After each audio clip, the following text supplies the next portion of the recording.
Olá a todos, sejam muito bem-vindos a mais um episódio do Talk Agro, o podcast do Senar Rio Grande do Sul.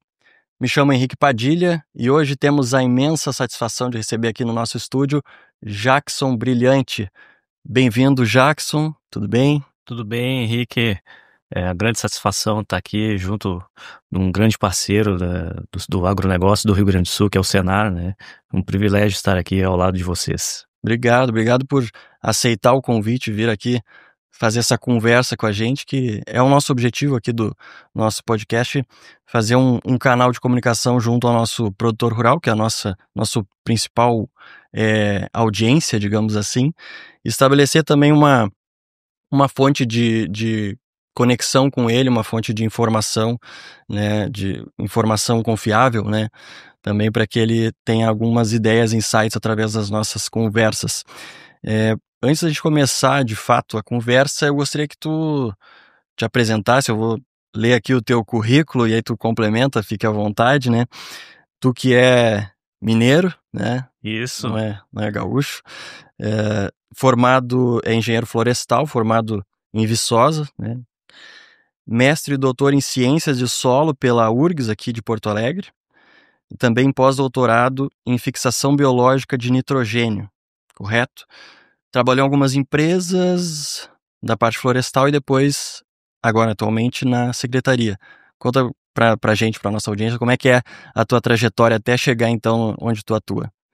Bem, então, a minha trajetória profissional, assim, foi bem interessante no sentido, né, que eu logo me formei, já esse mês já vai fazer 20 anos aí, da minha formatura como engenheiro florestal, né.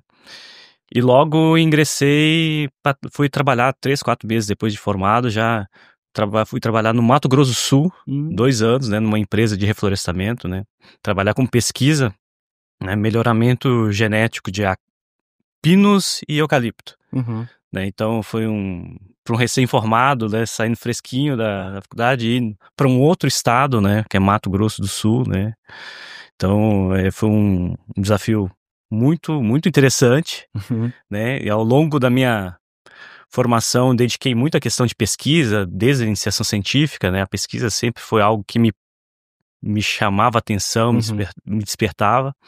Então fui trabalhar só que com um viés pesquisa operacional para resolver problemas da empresa, né? Reduzir custos, introduzir melhores materiais genéticos, né? E para quem trabalha com pesquisa, né? Que aquela experiência na empresa, me senti vontade de voltar um pouquinho de novo para academia, né? Então, depois de 2 anos que eu estive lá no Mato Grosso do Sul, surgiu uma oportunidade de me qualificar, né? Acabei vindo para o Rio Grande do Sul, né? Em 2007, né? Esse ano 2007. Já faz 18 anos que eu estou aqui. E onde eu ingressei, fiz o meu mestrado, né? Durante 2 anos aí. Antes de terminar o meu mestrado, novamente voltei para a empresa privada, né? Aí trabalhando também com pesquisa aqui no Rio Grande do Sul, né? Trabalhando com melhoramento genético de acácia negra, né? Também melhoramento, manejo de solos, né? Tudo que envolvia pesquisa de várias áreas. Então eu fiquei trabalhando numa empresa aqui do estado durante quase 6 anos, né? E aí surgiu a oportunidade, então, de ir para o setor público, né? Onde eu estou até hoje, esse ano vai fazer 11 anos de Secretaria da Agricultura, né? Onde eu já passei por 2 departamentos, né? Hoje estou no departamento de diagnóstico e pesquisa agropecuária, né? Então a pesquisa é algo que está muito dentro de mim, né? E ao longo desse período que eu estou na secretaria, novamente, né? A gente nunca pode deixar de olhar para se qualificar, né? Ingressei no doutorado, onde também fiz o meu doutorado nos solos, aqui na Universidade Federal do Rio Grande do Sul, trabalhando especificamente com a parte de carbono, né? Carbono em sistemas florestais. Bacana. E há 2 anos, em 2022, eu concluí o pós-doutorado na área de fixação biológica de nitrogênio, né? No Departamento de Genética da Universidade Federal do Rio Grande do Sul, né? Já em outra área, né? É uma das áreas da ciência do solo, mas é uma sub-área, né? A parte de microbiologia, onde eu estou no laboratório de microbiologia agrícola da secretaria, né? Então, é um laboratório onde tem a coleção oficial do Ministério da Agricultura, né? Onde as empresas que produzem inoculantes, elas são, por força da lei, obrigatórias a adquirir uma bactéria de algum banco oficial, né? A Secretaria da Agricultura tem um desses bancos do Brasil, né? Onde a gente trabalha ali com projetos também da parte de fixação biológica de nitrogênio e promoção de crescimento vegetal. Uhum. Ah, bacana, bacana. Então, a pesquisa sempre te puxou isso para tua vida profissional, né? Bacana. E atuando agora na secretaria, o assunto que tu te relaciona ainda permeia toda a tua trajetória que tu acabou de contar aqui pra gente. E entrando nesse assunto ainda, sustentabilidade, sequestro de carbono, hoje se fala sobre o plano ABC, né? E dentro das tuas atividades que tu te relaciona lá, o que o produtor rural, né, em resumo, o que o produtor rural precisa saber, conhecer sobre o plano ABC e o que ele ajuda, né, na propriedade dele, ele como um empreendedor a céu aberto? Só vou resgatar um pouquinho, né, na minha trajetória profissional. Acabando, tu mencionaste do plano ABC, né? Uhum. Então eu acho que a principal atividade que eu venho exercendo da secretaria é coordenando, né, o plano estadual de agricultura de baixa emissão de carbono, né? Uhum. Então é uma política pública de estado, né? Não é de governo, né? Então que os governos passam, né? Mas nós, como servidores públicos, temos o papel importante de levar a política pública independente de governo. E esse plano é um plano que já está na segunda fase, né? Primeira fase que foi de 2010 a 2020, né? O plano ABC, que é um plano composto por 6 tecnologias, que muitas delas o produtor faz no seu dia a dia, né? O sistema plantio direto, a integração lavoura-pecuária-floresta, as florestas plantadas, né? As práticas de recuperação de pastagens degradadas, né? Dentre outras tecnologias. Uhum. E são tecnologias que contribuem muito com o meio ambiente em reduzir as emissões, né? É importante destacar que o setor agropecuário é o único setor capaz de reduzir emissões de gases de efeito estufa, né? Então, não há outro segmento da economia brasileira e mundial capaz, né? Então, o produtor é que além de garantir a segurança alimentar, ele exerce um papel aí de contribuir com as reduções de emissões de gases de efeito estufa, né? E importante destacar que o plano, essa redução da emissão, traz um benefício para ele, para o solo dele, né? Então, com a adoção dessas práticas, ele aumenta o carbono do solo, e o carbono é um principal indicador de qualidade do solo, né? Ou seja, o produtor vai estar melhorando o meio ambiente, mas ele vai estar transformando o seu solo de uma forma que ele vai possibilitar melhorar a capacidade de armazenamento de água, disponibilidade de nutrientes e manter o solo biologicamente ativo, com uma grande biodiversidade de micro-organismos que vão promover o crescimento de plantas, né? Então, com isso, só traz benefícios para o produtor, né? Então, nós da secretaria, junto com o Senar, que faz parte também do nosso comitê gestor estadual, com outras entidades do estado, para levar de uma maneira mais efetiva para esse produtor, para que ele consiga contribuir com o meio ambiente, mas também que ele possa trazer maior resiliência, né? Então, o carbono tem um papel muito importante nessa capacidade de adaptação. Um solo que armazena mais água, ele vai sofrer na estiagem, mas muito menos, por exemplo, que um produtor que às vezes não adota de uma maneira adequada essas práticas.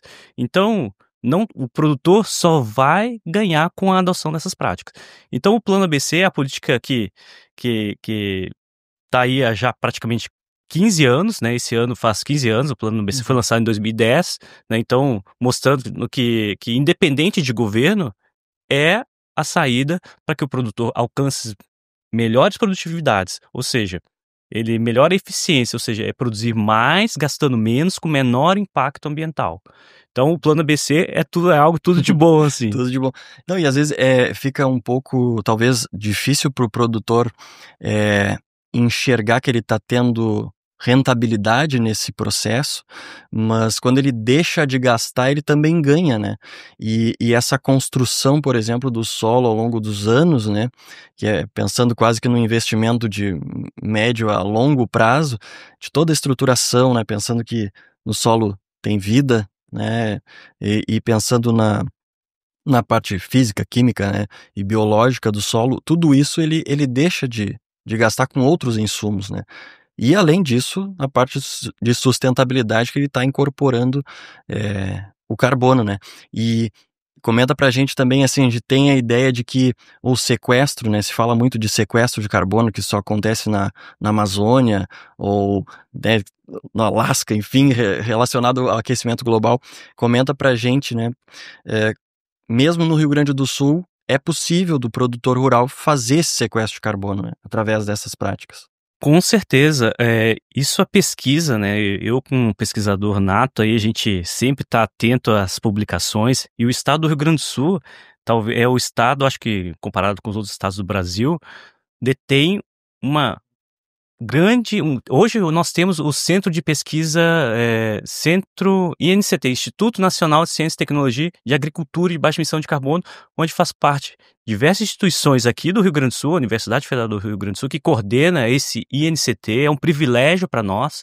Então, assim, nós temos dados de pesquisas já publicados, e é importante destacar, tu fez uma comparação com a Amazônia, por exemplo, nós temos dados aqui o sistema plantio direto, né, adotado por mais de 30 anos, trabalhos realizados pela equipe do professor Cimélio Baia, junto com o professor Paulo Carvalho, mostrando que o sistema plantio direto, adotando por 30 anos, é capaz de sequestrar 1 tonelada de carbono por hectare ano, né? Então, isso são dados daqui, né? E muitas vezes, nós como os pesquisadores, muitas vezes a gente tem a ambição de fazer a publicação, para publicar em periódicos internacionais, mas nós também temos o papel e dever de transformar essa informação científica numa linguagem operacional para o produtor, mostrar que isso é resultado do trabalho dele, né? É um trabalho que não acontece da noite para o dia, são anos e anos, né?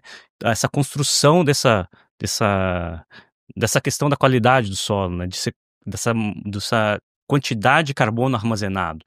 Então, isso é um exemplo que eu poderia citar outros, né? A própria integração lavoura-pecuária, né? Que muitos produtores aqui no Rio Grande do Sul, né? Se eu não me engano, a integração lavoura-pecuária-floresta, né? Que no Brasil são cerca de 17 milhões de hectares, segundo o levantamento da rede LPF. Aqui, o estado do Rio Grande do Sul é o terceiro maior estado com maior área, né? São cerca de 2,2 milhões de hectares. A gente sabe que provavelmente é um valor maior ainda, mas esse último levantamento, que foi de 2020, indica esse valor.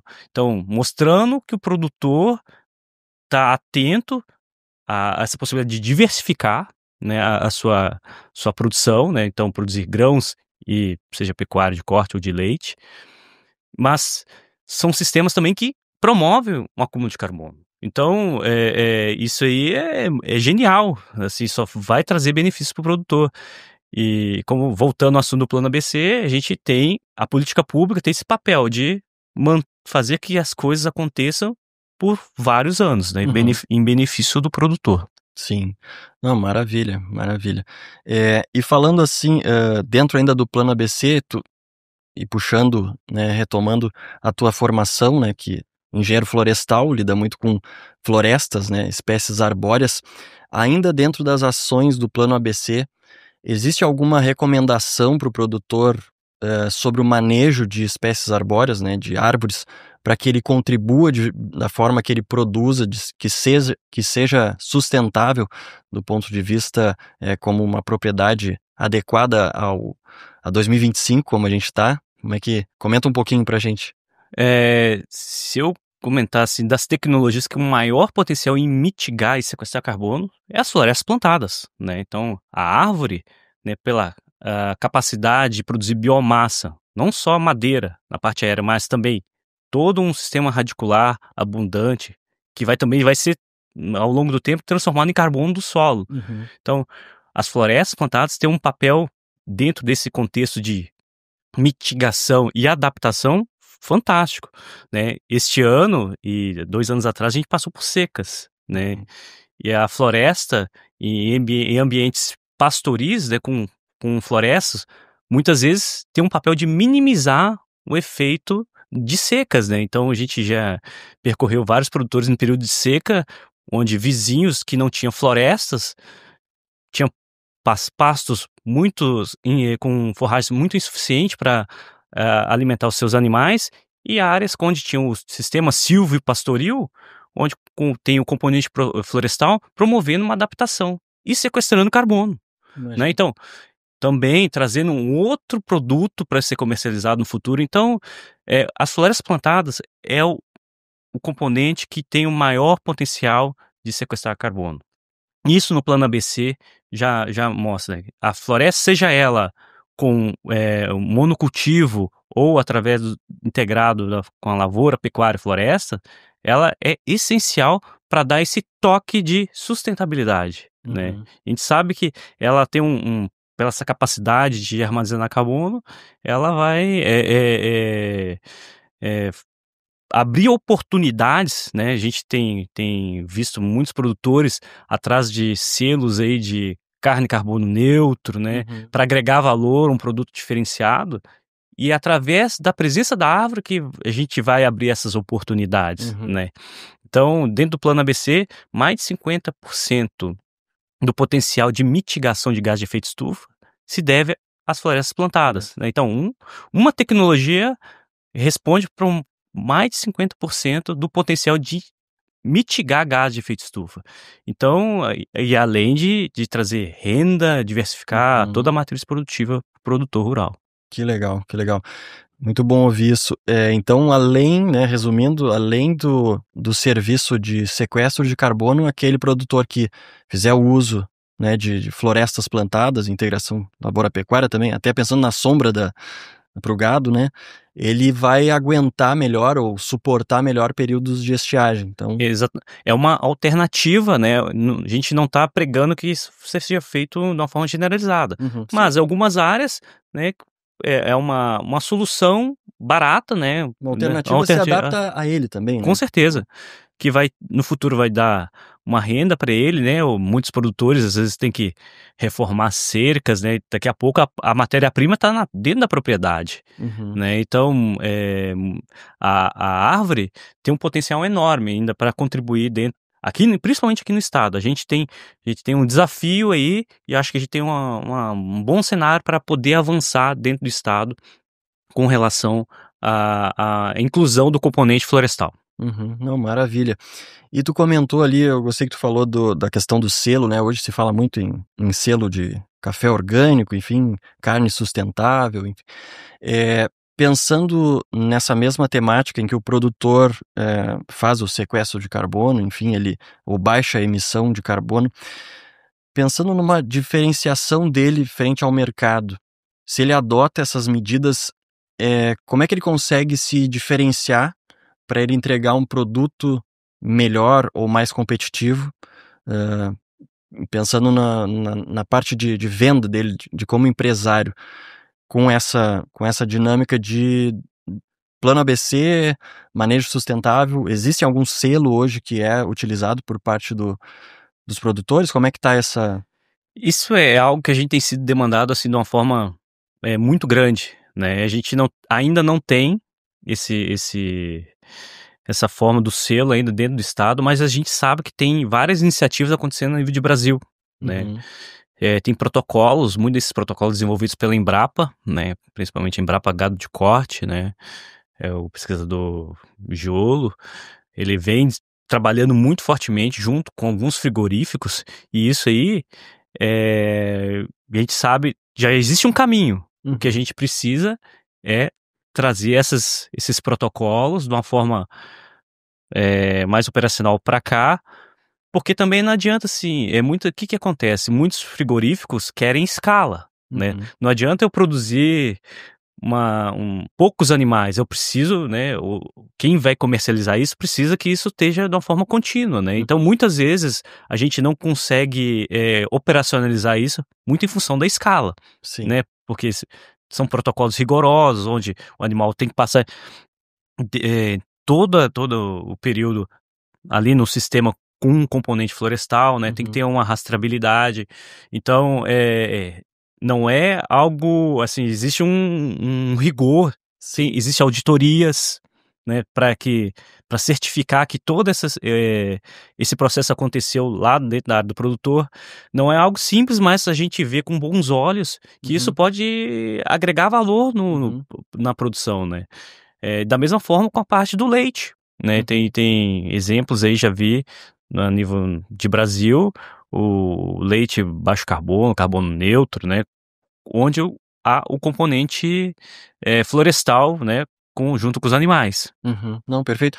É uma baita oportunidade, né? Pensando na mesma, né, linha de raciocínio do selo orgânico, né? Claro que tem que ter uma certificadora para dizer realmente que aquele sistema produtivo segue aqueles padrões, né, pré-determinados, mas imagino que em breve vai ter essa oportunidade também para agregar o produto, né? Porque como tu comentou, o agro é o único setor que consegue, né, e tem essa oportunidade, na verdade, de fazer esse resgate, essa sequestro de carbono, que é um problema para todo mundo, para todo o planeta, né? E agora, retomando um pouco, mudando de assunto, ainda da tua formação, é um assunto intrigante, talvez, para a audiência, falar sobre microbiologia do solo, né? Falar sobre bactérias. Quando a gente fala bactérias, imagina uma dor de garganta ou algo, né, um alimento estragado, enfim. Comenta sobre a parte que tu estudou e a pesquisa, e até tu havia comentado, na secretaria tem um banco de germoplasma ou uma coleção, enfim, uma coleção de bactérias benéficas ao solo, né? Comenta pra gente um pouquinho sobre isso. Esse é um assunto, assim, que me motiva bastante, assim, eu estou num laboratório de microbiologia agrícola, né, da secretaria, é um laboratório onde já faz 70 anos, e tudo sobre esses micro-organismos benéficos no Brasil começou aqui no Rio Grande do Sul, Que legal. né? Com pesquisas da Secretaria da Agricultura, né? Então houve um investimento público na seleção das melhores bactérias, né? Não é um trabalho assim que simplesmente sem critério, você tem que fazer toda uma seleção de pesquisa, testar em planta, ver se aquilo ali vai traduzir em ganhos, em benefícios em termos de fixação biológica de nitrogênio. Então essa coleção, hoje a Secretaria tem mais de 1.000 bactérias para espécies forrageiras, agrícolas e florestais, né? Então, e tudo começou lá na década de 50, né? Então, a primeira fábrica de inoculante foi na região, ali foi em Pelotas, né? Então, a secretaria fez um trabalho extraordinário aí junto com os pesquisadores da época, o professor Jardim Freire, né, que foi também depois professor na Universidade Federal do Rio Grande do Sul, onde essas bactérias são bactérias do bem, né? Elas têm, como tu falaste, muitas vezes o nome bactéria às vezes é associado a um malefício, né? Um problema. Então, e essas bactérias não, essas bactérias ajudam as plantas, né? São bactérias, são chamados rizóbios, elas têm a capacidade de retirar o nitrogênio que está na nossa atmosfera e disponibilizar para a planta de uma maneira gratuita, né? Então, e nesse sentido houve várias pesquisas onde foi selecionadas bactérias para soja, né? Então, por exemplo, hoje muitos produtores fazem a inoculação da semente da soja usando bactérias que foram selecionadas na década de 60, 70 ali, na região de Santa Rosa, e são comercializadas até hoje por várias indústrias. Então, entregando produtividade. E é uma tecnologia muito barata, né? Comparado, por exemplo, você vai comprar um fertilizante, né? Claro, obviamente, né? O efeito do fertilizante vai ser muito mais imediato. A bactéria não, ela é um organismo vivo, né? Então tem todo um processo ali dentro, mas que traz benefícios, reduzindo custos, né? Então, para o produtor, em vez de usar o fertilizante nitrogenado, muitas vezes não é necessário, é só fazer a inoculação ali, no caso da soja, por exemplo, que é uma leguminosa, né? A fixação biológica com essa bactéria, ela faz todo o processo de fixação biológica de nitrogênio. E muitas dessas bactérias, além de fixar biologicamente o nitrogênio, tem outros mecanismos. Elas produzem uma série de compostos que acabam estimulando o crescimento radicular, né? Então, assim, elas produzem uns chamados ácido indol acético, uns fito-hormônios, que aumentam o crescimento radicular, né? Então, que é um benefício para a planta, além da fixação. A gente fez alguns estudos também na secretaria com feijão. Muitas dessas bactérias, além de fixar o nitrogênio, produzir esses fito-hormônios que promovem o crescimento, eram capazes de evitar doenças, né? Então, existem muito a avançar na pesquisa ainda para descobrir, tem muitos benefícios indiretos, né? Além da fixação. E hoje, a gente, na secretaria, tem o privilégio, né, do Estado ser um dos precursores nisso, né?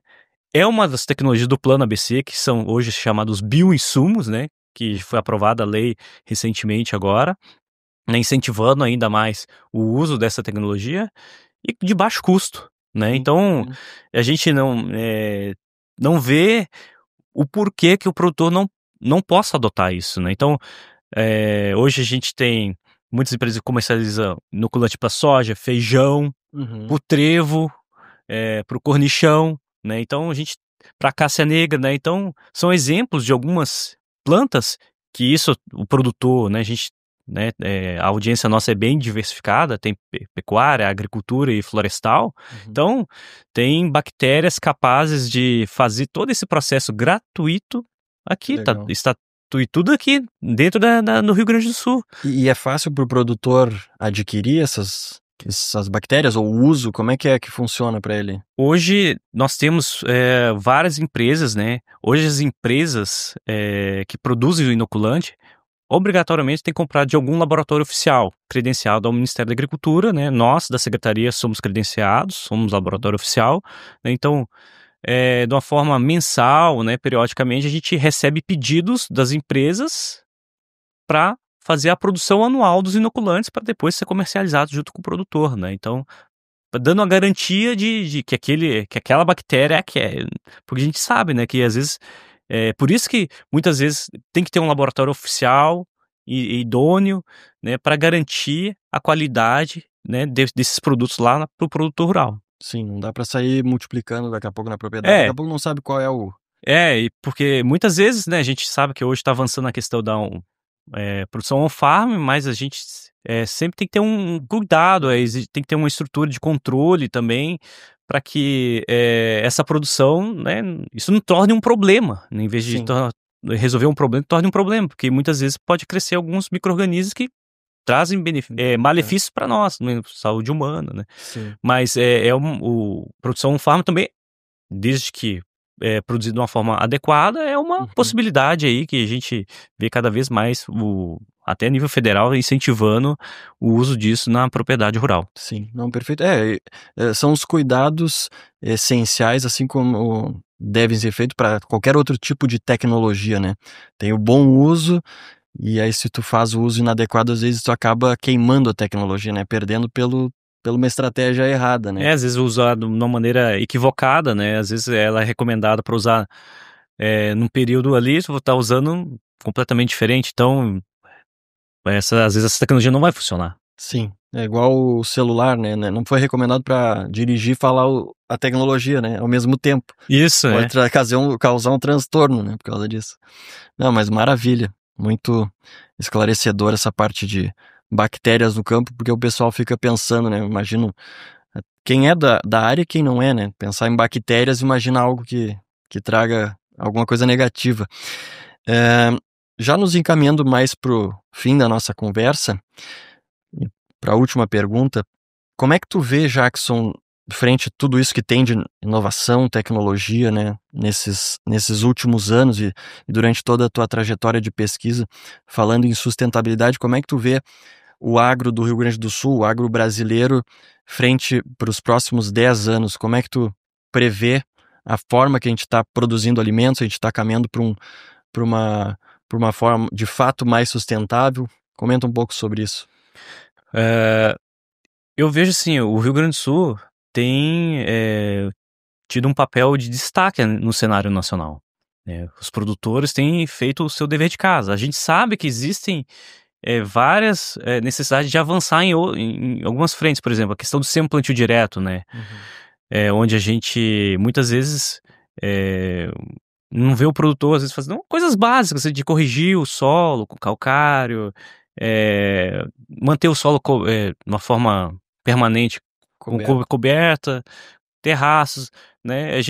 Existem grandes oportunidades para o produtor avançar, né? E a gente, dentro da secretaria, tem esse dever de sempre alertar, sempre estar de prontidão alertando, porque isso vai, o produtor indo bem, o Estado vai bem, todo mundo vai bem, né? Então, a gente vê com que o produtor está se aprimorando cada vez mais, né? Apesar de alguns pontos para avançar. E a gente vê o avanço de tecnologia, por exemplo, a integração lavoura-pecuária-floresta, como eu falei. Hoje o Rio Grande do Sul é um dos principais estados, né? Então, que adotam, é o exemplo a nível nacional e internacional de adoção dessas práticas, né? Então, a própria irrigação, né? A gente vem avançando muito com a questão da irrigação no nosso estado, que é muito importante, né? A gente já vem passando por mais uma seca aí no nosso estado. Então, assim, dentro desse cenário, para garantir a segurança alimentar e sequestrar carbono, a gente também tem que avançar nessa questão da irrigação. E tem avançado. Acho que nos últimos anos aí, a gente tem programas dentro da secretaria de subvenção à irrigação, né, mostrando, sinalizando para o produtor, olha, dando alternativa para que ele consiga garantir a sua produção, né, dentro desse cenário de mudanças climáticas. Nós vemos também a questão das florestas plantadas, né, que tem um papel aí muito importante, né, a gente vê no estado investimentos, um maior investimento privado, né, acontecer no nosso estado, de um setor florestal, né, então tudo indica que a gente vai ter uma grande oportunidade de avançar aí desse setor, que é essencial para o estado, né, totalmente, né, não é só produzir grãos e carne e leite, mas também tem a madeira dentro da celulose, né, que é bem importante dentro da matriz econômica do estado, e própria também dentro da pecuária, na terminação intensiva, né, a gente vê algumas informações dentro da secretaria, né, da questão do abate de animais, a gente vê cada vez mais um crescimento de abate de animais mais jovens, né, com a característica de carne mais adequada. Para reduzir o ciclo. E reduzir o ciclo, contribui com a redução do metano, né, que é um gás que é bem importante aí dentro do contexto de mudanças climáticas. Então, assim, tem vários indicadores que apontam essa evolução, e muito que o produtor está conseguindo entender essa mensagem que não só a secretaria, mas a assistência técnica do próprio Senar, né, e outras instituições, para que ele consiga ser cada vez mais eficiente no seu sistema de produção. Sem dúvida, sem dúvida. Essa é a nossa missão, né, do Senar também, de ir através dessa conversa, de levar informação precisa, né, coisas novas que possam ajudar ele, né, a se adequar frente a todas essas problemáticas, né. Tu citou mudanças climáticas, o Rio Grande do Sul também vem sofrendo ao longo dos anos, né, seja por muita água ou pouca água, né. Se comenta que existe a quantidade adequada de volume de água no ano, mas ela vem toda disparelha, né, ou vem de balde ou vem seca, né. É bem isso aí, né, a gente não pode esquecer da enchente que nós tivemos agora no último ano, né, e também, né, como tu falaste, às vezes falta, às vezes tem e muitas vezes, se o produtor também manejar de uma forma adequada, esse excesso ele pode ser armazenado no próprio solo, né, que é o grande reservatório, né, de água, né, que o produtor pode também ter, né, na propriedade, muito em função do bom manejo, né, das boas práticas de conservação do solo. Sim, sem dúvida. Tu comentou no início, né, a parte de uma boa estruturação do solo, ele aguenta muito mais os períodos de estiagem, né? Aquela água, ela tá, né, pouco visível, mas ela tá nos macro e microporos do solo. Então, é uma boa estratégia para ele lidar com isso. Tá bem. Infelizmente, a gente vai ter que ir encerrando por aqui, né? Gostaria que tu deixasse a mensagem final para nossa audiência. Já fica o meu agradecimento novamente por aceitar o convite de vir até aqui, né? Dispor o teu tempo para nossa conversa. Então, deixa a tua mensagem final para nossa audiência aí. Tá bem. Eu gostaria de agradecer pela oportunidade. É bom a conversa É sempre bom falar desses pontos que tu, né, esse bate-papo aí foi excelente, eu acho que pontos da questão de carbono, micro-organismos, são temas que são uma paixão para mim, né, e a gente passar mensagem para os produtores que a Secretaria da Agricultura está sempre à disposição, né, a gente somos poucos colegas, às vezes, para tentar ajudar o produtor, nós estamos ali para ajudar. A gente não quer, a gente quer estender a mão, né, para o produtor, para que cada vez mais ele consiga ser eficiente, né. Eu acho que essa palavra resume tudo, porque é o produtor produzir mais, gastando menos, com menor impacto ambiental. E isso dá para fazer com todas essas alguma dessas práticas que a gente comentou hoje nesse podcast aí, que é um grande. Agradeço bastante, Henrique, pela oportunidade aí, e seguimos à disposição aí para futuras demandas aí que o Senar entender que a gente pode colaborar. Certamente. Agradeço mais uma vez, então, Jackson. Muito bem, então vamos ficando por aqui. Obrigado a todos que nos acompanharam em mais um podcast do Senar Rio Grande do Sul. Não esqueçam de nos seguir aí nas redes sociais, Facebook, Instagram e YouTube, né? Se gostou do vídeo, manda para aquele amigo que quer saber mais sobre sequestro de carbono, sustentabilidade e afins. A gente falou, o papo foi bem variado. Obrigado mais uma vez, Jackson. Então ficamos por aqui, agradeço a audiência e até o próximo episódio. Tchau, tchau.